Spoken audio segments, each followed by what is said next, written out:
ಸರ್ಕಾರಿ ಗೌರವದ ಜೊತೆ ಚಳ್ಳಕೆರೆಯಲ್ಲಿ ಇಂದು ಸಚಿವ ಸುಧಾಕರ್ ಅಂತ್ಯಕ್ರಿಯೆ. ಭಾನುವಾರ ಮುಂಜಾನೆ ನಿಧನ ಹೊಂದಿದ ಸಚಿವ ಡಿ. ಸುಧಾಕರ್ ಅವರ ಪಾರ್ಥಿವ ಶರೀರವನ್ನು ಚಳ್ಳಕೆರೆಯ ಅವರ ನಿವಾಸ ಗೊಮ್ಮಟ ನಿಲಯಕ್ಕೆ ತರಲಾಗಿದ್ದು, ಸೋಮವಾರ ಮಧ್ಯಾಹ್ನ 4 ಗಂಟೆಗೆ ಅಂತ್ಯ ಸಂಸ್ಕಾರ ನೆರವೇರಲಿದೆ. ಇದಕ್ಕೂ ಮೊದಲು ಸೋಮವಾರ ಬೆಳಗ್ಗೆ ಸಚಿವರ ಸ್ವಂತ ಮನೆ ಗೊಮ್ಮಟ ನಿಲಯದಲ್ಲಿ ಮುಂಜಾನೆಯಿಂದಲೇ ಧಾರ್ಮಿಕ ವಿಧಿವಿಧಾನಗಳು ನಡೆಯಲಿವೆ. ಬಳಿಕ ಚಳ್ಳಕೆರೆ ಎಚ್ಪಿಪಿಸಿ ಸರ್ಕಾರಿ ಪ್ರಥಮ ದರ್ಜೆ ಕಾಲೇಜಿನ ಡಿ. ಸುಧಾಕರ್ ಮೈದಾನಕ್ಕೆ ಮೃತದೇಹ ಕೊಂಡೊಯ್ದು ಸಾರ್ವಜನಿಕರ ದರ್ಶನಕ್ಕೆ ಅವಕಾಶ ಮಾಡಿಕೊಡಲಾಗುವುದು. ನಂತರ ಮಧ್ಯಾಹ್ನ 4 ಗಂಟೆಗೆ ಚಿತ್ರದುರ್ಗ ರಸ್ತೆಯ ವಿಠ್ಠಲ ನಗರದಲ್ಲಿರುವ ಶಾಂತಕುಮಾರ್ ಮೆಮೋರಿಯಲ್ ಶಟಲ್ ಕೋರ್ಟ್ ಆವರಣಕ್ಕೆ ಮೃತದೇಹವನ್ನು ಕೊಂಡೊಯ್ಯಲಾಗುವುದು.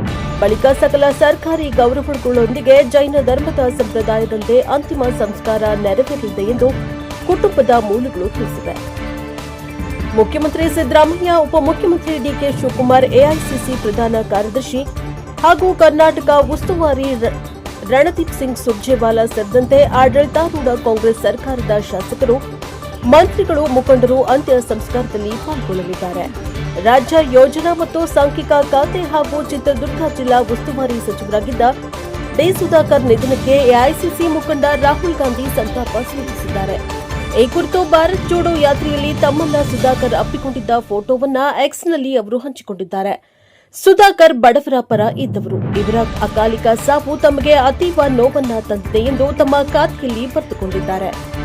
ಸಚಿವ ಡಿ. ಸುಧಾಕರ್ ಅವರ ನಿಧನದ ಹಿನ್ನೆಲೆಯಲ್ಲಿ ಮೇ 10ರಿಂದ 3 ದಿನಗಳ ಕಾಲ ರಾಜ್ಯಾದ್ಯಂತ ಶೋಕಾಚರಣೆ ಪ್ರಕಟಿಸಿದ್ದು, ಮೇ 11ರಂದು ಸೋಮವಾರ ಚಿತ್ರದುರ್ಗ ಜಿಲ್ಲೆಯಲ್ಲಿ ಸರ್ಕಾರಿ ಕಚೇರಿ ಹಾಗೂ ಶಾಲಾ ಕಾಲೇಜುಗಳಿಗೆ ರಜೆ ಘೋಷಿಸಲಾಗಿದೆ.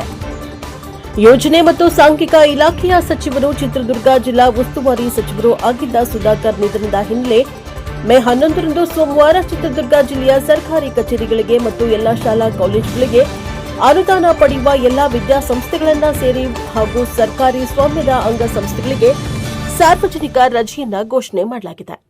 ಮೇ 10ರಿಂದ ಮೇ 12ರವರೆಗೆ ರಾಜ್ಯಾದ್ಯಂತ 3 ದಿನಗಳ ಶೋಕಾಚರಣೆ ಮಾಡಲಾಗುವುದು. ಈ ಅವಧಿಯಲ್ಲಿ ಯಾವುದೇ ಸಾರ್ವಜನಿಕ ಮನರಂಜನಾ ಕಾರ್ಯಕ್ರಮಗಳು ಇರುವುದಿಲ್ಲ.